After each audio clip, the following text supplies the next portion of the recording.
Hello जय friend, जैसा कि जेई एडवांस का रिजल्ट आ गया है, बहुत सारे बच्चे ये कंफ्यूज हैं कि सर मेरा कैटेगरी रैंक तो 8,000 आ रहा है, 5,000 आ रहा है, 6,000 आ रहा है, 10,000 आ रहा है, 12,000 आ रहा है, तो क्या मुझे आईआईटी रैंक मिलेगा? आईआईटी कोई कॉलेज मिल जाएगा, लोअर ब्रांच या फिर कोर ब्रांच के साथ कोई आईआईटी मिलेगा? तो आज हम उसी पे बात करने वाले हैं। आपके लिए एक ऐसा कट ऑफ लेकर आए हैं, एक ऐसा डेटा लेकर आए हुए हैं जो आपके ये सारे कंफ्यूजन दूर करेगा। तो पहले तो मैं बता दूं कि बहुत सारे ये बच्चे कंफ्यूज हैं कि सर मेरी कैटेगरी रैंक 6,000 आ रही है, 5,000 आ रही है, तो मुझे आईआईटी मिलेगा या नहीं मिलेगा? तो आपको आईआईटी नहीं मिलेगा बेटा। आपकी जब तक ऑल इंडिया रैंक जो भी है उस रैंक से ही काउंसलिंग होती है हमेशा। तो बहुत सारे बच्चे आकर मीट कर रहे हैं मुझसे, बोल रहे हैं कि सर मेरा 5,000 रैंक आया है, ईडब्ल्यूएस कैटेगरी से है, तो क्या मुझे आईआईटीज में ऑप्शन मिल जाएगा कोई? तो उस कंडीशन में मैं बता दूं कि बेटा आप जब तक अपनी ऑल इंडिया रैंक या सीआरएल रैंक को नहीं देखते हैं तब तक आपको यही लगेगा कि मुझे कोई आईआईटी मिल रहा है ना, या कोई एनआईटी मिल रहा है जेईई मेंस के बेसिस पे। तो काउंसलिंग हमेशा याद रखिएगा कि ऑल इंडिया रैंक पर ही काउंसलिंग होती है। तो आपकी जो काउंसलिंग होगी वो हमेशा ऑल इंडिया रैंक पे ही होती है। तो आज हम वो सारे डाउट्स, वो सारे कंफ्यूजन कि आपको आईआईटी, एनआईटी या ट्रिपल आईटीज में कोई सीट मिलेगा या नहीं मिलेगा। बहुत सारे बच्चे ये बोल रहे हैं कि सर मेरा इतना रैंक है, 1 लाख प्लस है, 1 लाख प्लस है जेईई मेंस में, जेईई एडवांस में मेरी 30,000 रैंक आई है सीआरएल, और कैटेगरी रैंक वाले बच्चे ये बोल रहे हैं कि मेरी कैटेगरी में 10,000 रैंक आई है, 12,000 रैंक आई है। तो उस कंडीशन में आपको हम बता दें ऑप्शन मिलने के चांसेस, जो आप सोच रहे हैं, जो आप डेटा देख रहे हैं, वो कहीं ना कहीं आप रॉन्ग डेटा देख रहे हैं। तो मैं आपको बता दूं कि आपको क्या मिलेगा, क्या नहीं मिलेगा, और मिलेगा कि नहीं मिलेगा वो भी मैं बता दूं। तो पहले आईआईटी, एनआईटीज और ट्रिपल आईटीज की क्लोजिंग रैंक पे हम बात करने वाले हैं। तो आप समझ गए होंगे, अब आपको यह पता चल जाएगा कि हमें कॉलेज आईआईटी मिलेगा या नहीं मिलेगा।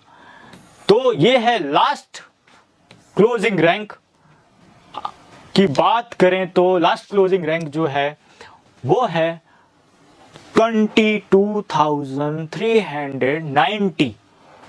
अगर आपकी 22,000 के अबव रैंक है तो आपको ओपन कैटेगरी में, या फिर अगर आपकी रैंक 22,000 के अबव है या 23,000 है, 24,000 के अबव है, तो हो सकता है आपको कहीं ना कहीं कोई आईआईटी में कोई ब्रांच मिल सकती है। ठीक है, तो और आप गलती से भी अपनी कैटेगरी रैंक मत देखिएगा, हमारा ये कहना है आपसे। तो आप लोग बस गलतियां ये कर रहे हो, बहुत सारे बच्चे विजिट करते हैं हमारे ऑफिस और बोलते हैं कि सर मेरा ये रैंक आ रहा है 5,000 के अबव ईडब्ल्यूएस में, तो मुझे तो आईआईटी मिल जाएगा। तो उस कंडीशन में नहीं मिलेगा। तो आपको ये पता चल गया है कि अगर आपकी 22,000 के अबव रैंक है या 23,000 के अबव है, जैसा कि सुनने में आया है कि कुछ सीट्स इंक्रीज हुई हैं, तो उस कंडीशन में आपको 23,000 या 24,000 के अबव आपको चांस मिल सकता है आईआईटीज में सीट का। तो अब ये लास्ट क्लोजिंग रैंक डेटा है, तो वो मिला हुआ है आईआईटी बीएचयू आर्किटेक्ट ब्रांच में। आर्किटेक्चर आप करना चाह रहे हो ब्रांच के साथ, आप ये चाह रहे हो कि सर मुझे टैग से मतलब है और कुछ नहीं करना है, मुझे टैग चाहिए आईआईटी का, तो उस कंडीशन में बेटा आप जा सकते हो आईआईटी बीएचयू में आर्किटेक्चर ब्रांच के साथ। 5 year courses, dual degree courses या 5 ईयर कोर्सेज बोलते हैं इसको, और ओपन कैटेगरी से हो तो मिल जाएगा आपको 22,000-23,000 के अबव पे। अब बात करते हैं ईडब्ल्यूएस वाले बच्चे के लिए। तो ईडब्ल्यूएस वाले बच्चे, जैसा मैंने बताया कि ईडब्ल्यूएस वाला अगर कोई बच्चा है उसकी कैटेगरी रैंक लिखी है 5,000, तो अब आप मैच कर सकते हो कि 5,000 रैंक है ईडब्ल्यूएस रैंक पे, तो लास्ट जो अलॉटमेंट है वो है 3,467 पे। तो आपको ये चीजें क्लियर हो गई कि आपकी 5,000 ईडब्ल्यूएस कैटेगरी रैंक है, तो आपको कहीं ना कहीं चांसेस जो हैं, सेफ साइड के चांसेस जो हैं वो नहीं है, है ना। बट डेटा थोड़ा सा ऊपर नीचे अप डाउन होता है, उस कंडीशन में अलग बात है कि अगर आप, मैं कहता हूँ 4,000 भी होगी तो आप सोच सकते हो कि मुझे कोई आईआईटी मिल सकता है। ठीक है, डेटा फ्लक्चुएट करता है, कहीं ना कहीं सीटें इंक्रीज होती हैं, तो उस कंडीशन में आपको चांस मिल सकता है, बस मैं ये कहूँगा। ठीक है। तो IIT BHU का आर्किटेक्चर 5 ईयर आपको मिल जाएगा। फिर IIT खड़गपुर बायोटेक्नोलॉजी ब्रांच से OBC वाले बच्चों को मिला हुआ है 3797 पे। तो OBC वाले बच्चे भी इस रैंक को मैच कर सकते हैं कि मेरी कैटेगरी जो रैंक आ रही है वो इतनी है या फिर थोड़ी सी ज़्यादा है, तो उम्मीद कर सकते हैं हम कि IITs में सीट मिल जाएगा। ठीक है। और फिर IIT BHU में आर्किटेक्चर मिलेगा 5 ईयर कोर्सेज के साथ SC कैंडिडेट को 4321 पे।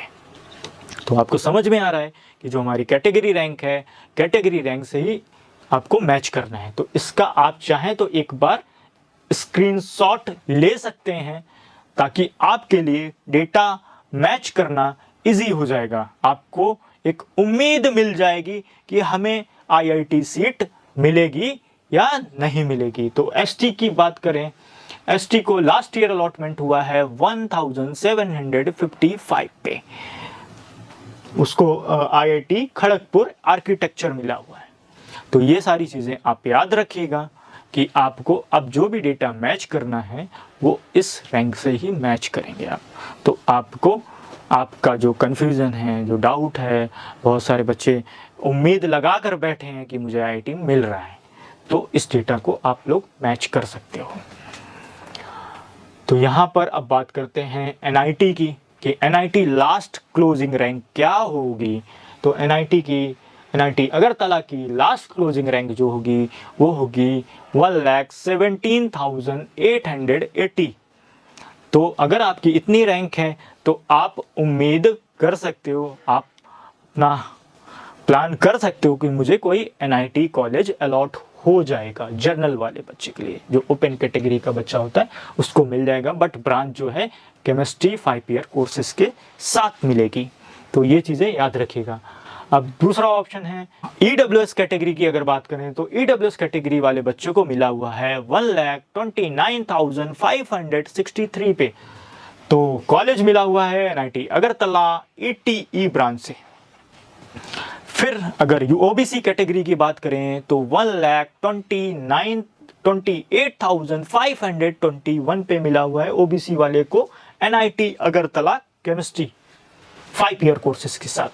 सेम ST वाले को भी मिला हुआ है। ST वाले का 4,47,989 पे मिला हुआ है।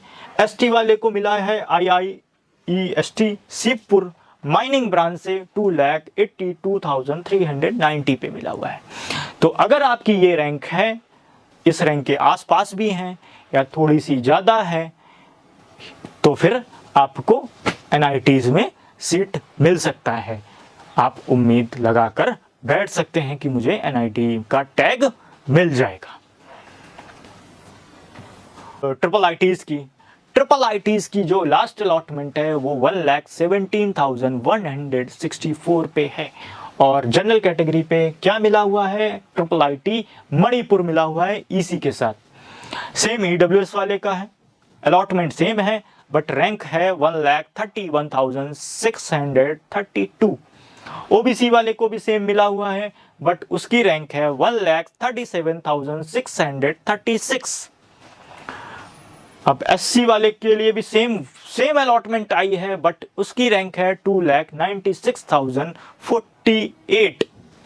ST वाले को भी सेम अलॉटमेंट के साथ सीट मिली है, बट उसकी रैंक है 4,65,936। तो आपको ये पता चल गया कि अगर आपको ट्रिपल ITs लेना है तो 1 लाख के अबव रैंक होनी चाहिए। आपको EWS से हैं, OBC से हैं, ST से हैं, SC से हैं तो आपको 3 लाख के अबव मान लीजिए रैंक होनी चाहिए। ST से हैं तो आपकी 4 लाख प्लस या 4,50,000 प्लस होनी चाहिए। तो आपको ये चीज़ें इस डेटा से क्लियर हो गया होगा कि हमें NIT ट्रिपल ITs मिल सकते हैं। जनरल EWS OBC हैं तो आपकी रैंक होनी चाहिए 1,20,000 1,30,000 के अबव होनी चाहिए। तो आपको कोई ना कोई NIT या फिर कोई ना कोई ट्रिपल आईटीज में सीट मिल जाएगी। बट कॉलेज से कंप्रोमाइज़ करना पड़ेगा, ब्रांच से कंप्रोमाइज़ करना पड़ेगा। तो ये सारी चीज़ें याद में रख के ही चॉइस फिलिंग आप कर सकते हैं, ठीक है। ये केवल उन बच्चों के लिए जो ऐसे बच्चे हैं जो ये बोलते हैं कि सर मुझे टैग से ही मतलब है, मुझे एनआईटी और ट्रिपल आईटी ही चाहिए, तो वो डेटा उन बच्चों के लिए काम कर जाएगा। तो आप लोग अच्छे से अपनी काउंसलिंग करिए। अगर कोई भी डाउट हो, कोई भी कंफ्यूजन हो काउंसलिंग को लेकर, तो आप डिस्क्रिप्शन में नंबर दिया गया है, उस नंबर पे कांटेक्ट करिए, कॉल करिए, और डिस्क्रिप्शन में जो फॉर्म दिया गया है उसको फिल करिए। अगर आप कॉल नहीं कर पाते हैं तो आप फॉर्म फिल कर सकते हैं। और बेटा वीडियो को ज़रूर लाइक करें ताकि आपके लिए और भी बेटर से बेटर वीडियोस लेकर आएँ, आपकी जो क्वेरीज हैं उनको सॉल्व कर पाएँ, आपके लिए और भी अच्छा और भी बेटर तरीके से काउंसलिंग कर पाएँ।